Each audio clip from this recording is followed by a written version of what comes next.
শীতের শেষ এবং গরমের শুরু। তো সকলেই তো যেতে চায় কোনো একটা ঘোরার জায়গায়। তো আজকে চলো তোমাদেরকে নিয়ে যাই আমাদেরই খুবই পরিচিত কলকাতার আলিপুর চিড়িয়াখানাতে। তো যেখানে বড় এবং বাচ্চা সকলেই যেতে পারবে। সারাদিনের একটা জার্নি তোমাদের সাথে শেয়ার করব। খুব কম খরচে এবং ডিস্টেন্সটা তোমাদের বাড়ি অনুযায়ী, তো তোমরা খুব সহজেই চলে যেতে পারবে।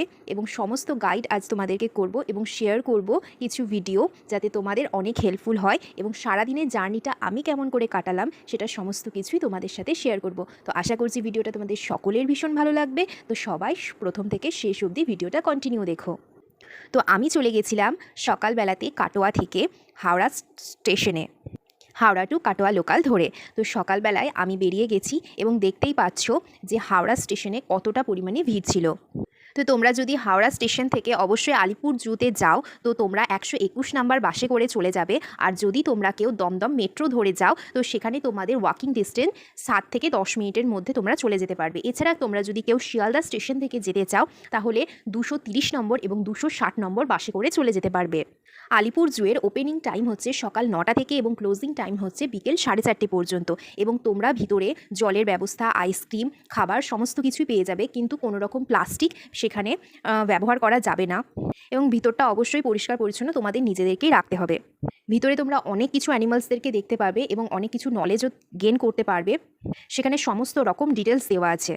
ছোট বাচ্চারা এই জায়গাটায় গেলে অনেক বেশি মজা পাবে এবং অনেক বেশি ভালো লাগবে, এবং বড়রাই অনেক আনন্দ করতে পারবে। এবং এখানে অনেক জায়গা আছে যেখানে তোমরা গিয়ে তোমাদের লাঞ্চ নিয়ে গিয়েও খেতে পারো, পিকনিকের মতন একটা ব্যবস্থা। আর এখানে টিকিট প্রাইসের কথাটা তোমাদেরকে বলে দিই। এখানে যদি কোনো বাচ্চা 5 বছরের নিচে হয়, তাহলে তার টিকিট প্রাইস একদম 20 রুপিস। এবং কোনো বাচ্চা যদি 5 বছর থেকে এবং বড় অ্যাবাভ বড়দের অবধি, তো তাদের 50 টাকা টিকিট। তো সারাদিনের জার্নিটা এভাবেই আমরা কমপ্লিট করেছি। ভিতরে দেখেছিলাম বাঘ, অনেক রকমের সরীসৃপ জাতীয় প্রাণী, যেমন অনেক রকমের সাপ দেখেছি, এবং হাতি, জিরাফ, গন্ডার, কুমির, এছাড়া অনেক রকমের পাখি।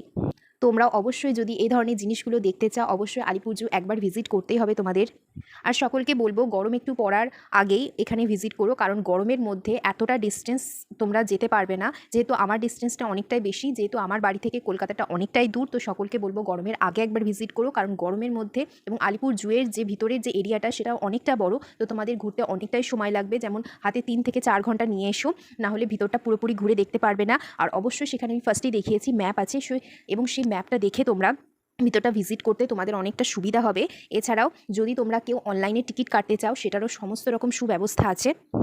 তো সারাদিনের একটা জার্নি আমি এভাবেই কাটালাম। আশা করছি ভিডিওটা তোমাদের অনেক ভালো লেগেছে, এবং যদি তোমাদের ভালো লেগে থাকে এবং অনেক কিছু নলেজ আমি তোমাদের সাথে শেয়ার করেছি, যদি ভালো লেগে থাকে অবশ্যই তোমরা শেয়ার করো নিজেদের প্রোফাইলে, এবং আমার পেজটাকে সাবস্ক্রাইব করো। এবং আমার ভিডিওগুলো যদি ভালো লেগে থাকে অবশ্যই আমার ভিডিওটাতে একটা লাইক এবং কমেন্ট করো। তো দেখা হচ্ছে পরের ভিডিওতে। তো আজকের মতন টাটা, বাই সকলকে।